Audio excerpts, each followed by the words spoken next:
Louvado seja Deus por mais essa oportunidade que Ele nos dá de nos reencontrarmos aqui na primeira igreja presbiteriana de Tampa Bay, que é um campo missionário da igreja presbiteriana Jardim das Oliveiras, do presbitério de Magé, no Rio de Janeiro. Nós estamos já próximos de comemorarmos nosso primeiro aniversário de organização e temos a satisfação de fazer mais esse registro, não somente para a nossa página no Facebook, como também para todos aqueles que estão orando por esse ministério, sabendo dos desafios que nós temos pela frente. Nós, nesta oportunidade, vamos convidar a todos para que abram suas Bíblias e acompanhem a leitura da Palavra de Deus, conforme se encontra no Evangelho de João, capítulo 4. Estaremos lendo do verso 19 até o 24. É a releitura de um texto conhecido nosso, que fala a respeito do encontro de Jesus com a mulher samaritana. Evangelho de João, capítulo 4, apenas o verso 19 até o 24.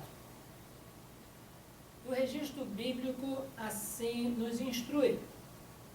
Disse-lhe a mulher: Senhor, vejo que és profeta. Nossos pais adoraram neste monte, e vós dizeis que é em Jerusalém o lugar onde se deve adorar. Disse-lhe Jesus: Mulher, crê-me, que a hora vem, e em que nem neste monte, nem em Jerusalém adorareis o Pai. Vós adorais o que não sabeis. Nós adoramos o que sabemos, porque a salvação vem dos judeus. Mas a hora vem, e agora é, em que os verdadeiros adoradores adorarão o Pai em espírito e em verdade. Porque o Pai procura a tais que assim o adorem. Deus é espírito, e importa que os que o adorem em espírito e em verdade. Durante o ano de 2005, nós temos traçado como meta o crescimento espiritual através da leitura da Palavra de Deus e a aplicação daquilo que a Bíblia nos instrui. E particularmente no mês de janeiro, nós vamos trabalhar a respeito do crescimento na adoração. Já temos trabalhado durante a ordem de culto a respeito desses elementos tão importantes para a nossa vida, mas focando a adoração como sendo algo específico e característico do culto a Deus. Mencionamos isto porque a palavra adoração se tornou tão banalizada que hoje as pessoas, por gostarem muito de determinada coisa, dizem, eu adoro isso. Tem pessoas que adoram o seu cônjuge, tem pessoas que adoram o seu trabalho, tem pessoas que adoram os seus filhos, tem pessoas que adoram os seus cães. Mas é uma palavra retirada do contexto. Nós podemos gostar muito de determinada coisa, muito de determinada pessoa, mas a adoração, ela só é devida a Deus. E nós, com esse texto, nós observamos um diálogo onde a adoração ela era colocada em evidência. Havia no coração daquela mulher samaritana, que nós sabemos exatamente a situação em que ela se encontrava, era uma pessoa que ela não podia usar da água do poço onde Jesus estava ali, sem que as outras pessoas se incomodassem. Ela precisava ir numa hora que não tinha ninguém, porque ela já tinha convivido com outros homens e agora a pessoa com quem ela convivia não era marido dela. Ela tinha todas as circunstâncias para se sentir isolada da sua comunidade. Mas foi a ela que Jesus falou a respeito desse assunto, adoração. E nós que não somos samaritanos, nós que não temos nenhuma, de repente, perspectiva de viajar até a região ali no Oriente e conhecer todos aqueles lugares, nós precisamos aprender nesse diálogo de Jesus o que significa adorar e de onde vem essa verdadeira adoração.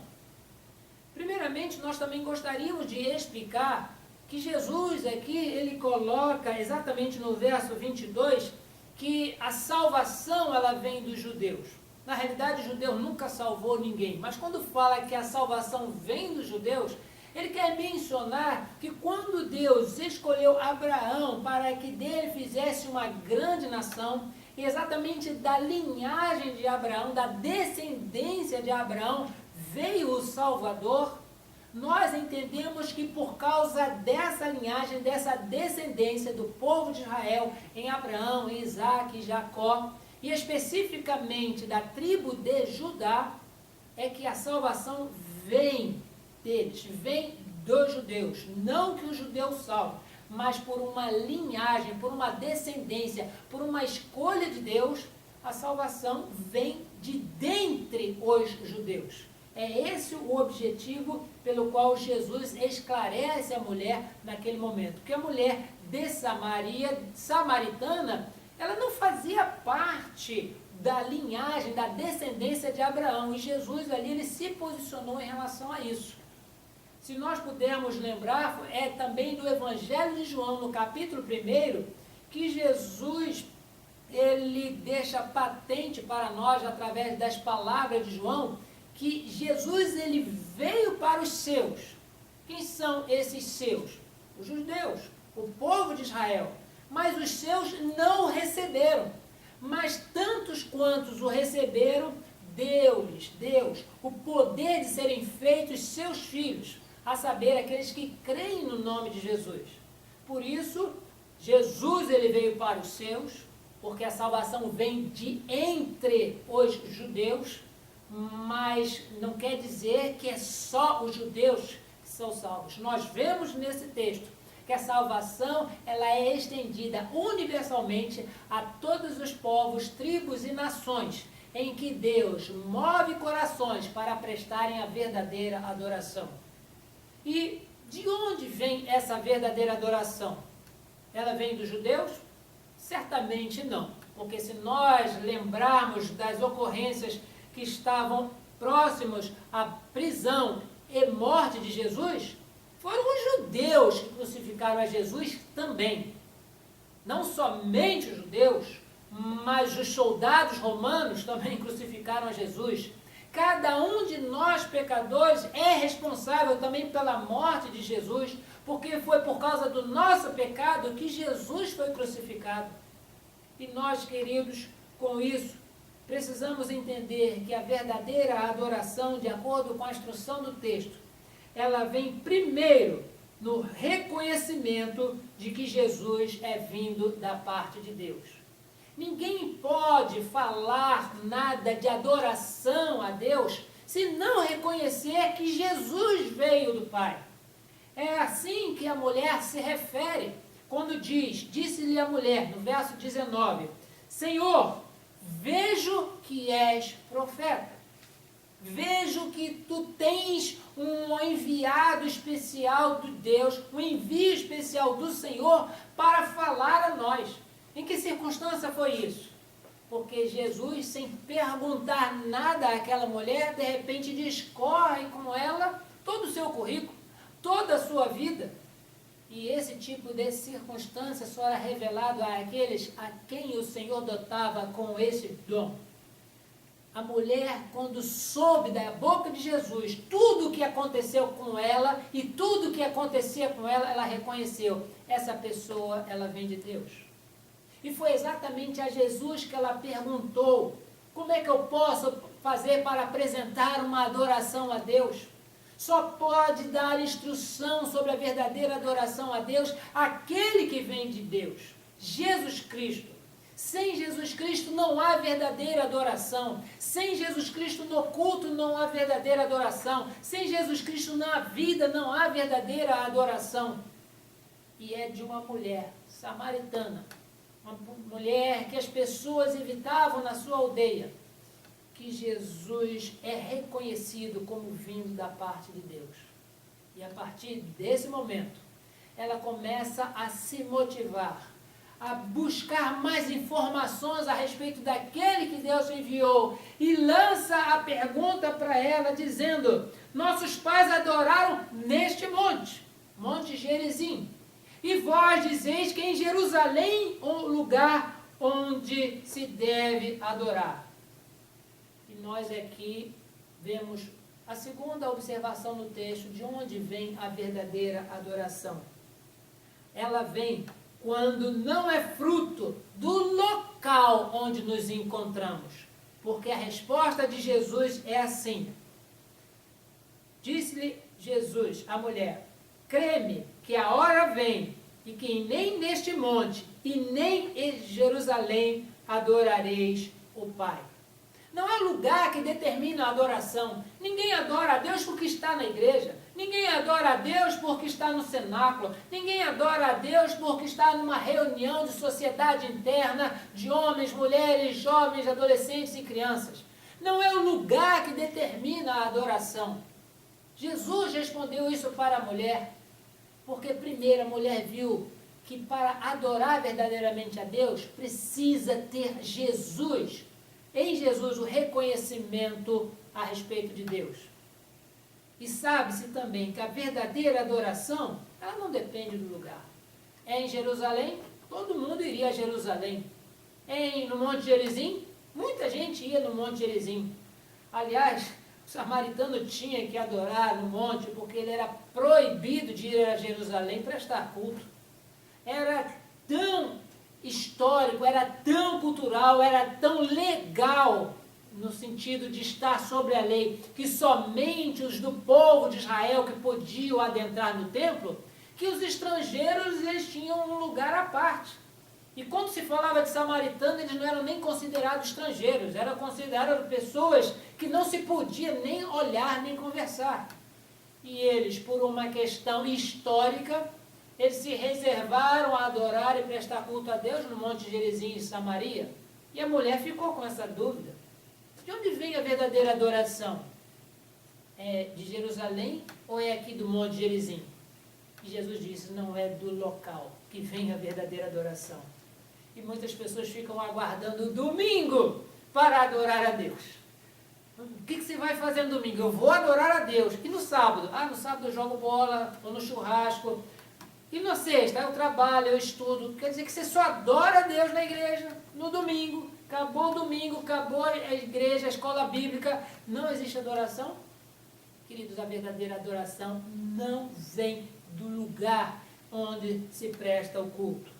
E diz-nos também o texto, de onde vem a verdadeira adoração? Ela vem de verdadeiros adoradores. Diz o texto, no verso 23, mas a hora vem, e a hora é, em que os verdadeiros adoradores adorarão o Pai. Não é adorador de mentira, não é adorador de fachada, não é adorador de vestimenta de adorador. Certa vez no Brasil alguém disse, o pastor está vestido parecendo que realmente vai ser o pregador hoje, porque está de terno e gravata. Eu disse, gente, não existe uniforme para pregador. Terno e gravata, qualquer político corrupto de Brasília usa, e eles não são adoradores. Advogado de porta de cadeia usa terno e gravata, ele não é verdadeiro adorador. Não se pode conceber que a verdadeira adoração vem da vestimenta. Mas a verdadeira adoração vem do verdadeiro adorador, que muitas vezes não tem o terno, não tem a gravata, não tem sequer o sapato de última moda, mas vem com aquele chinelinho humilde, porque só tem o chinelinho, mas ele presta uma adoração que Deus recebe como aroma suave. A verdadeira adoração, ela vem de verdadeiros adoradores, não de animadores de auditório, nem daquelas pessoas que ainda insistem de, durante a sua prédica, provocar a audiência num responso sem sentido, como se todas as pessoas tivessem que repetir o que ele estava falando. Tínhamos comentado isso, né, durante a nossa conversa, né? Fala com o teu irmão que está do teu lado, fala com o teu irmão que está do teu lado. Isso não é verdadeira adoração. Isso é indução a imitar alguma coisa que alguém está mandando. E mais uma vez, queridos, não é imitando as pessoas que nós mostramos verdadeira adoração.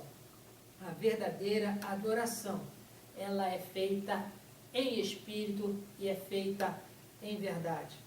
Em espírito, porque as coisas espirituais, diz a palavra de Deus, elas se discernem espiritualmente.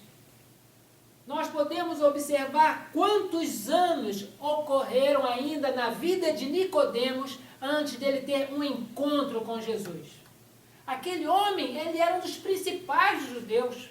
Ele era respeitado, ele era honrado, ele conhecia a Torá, conhecia sobre os profetas, mas ouvindo falar de Jesus e com ainda receio de ser visto e ser confundido, foi procurar Jesus à noite. E na saudação disse, Rabi, que quer dizer mestre, sabemos que tu és vindo da parte de Deus, porque ninguém pode fazer os sinais que tu fazes se Deus não estiver com essa pessoa. E Jesus lhe disse, Nicodemos, é necessário que você nasça de novo. Porque o que é nascido da carne é carne, e o que é nascido do Espírito é Espírito.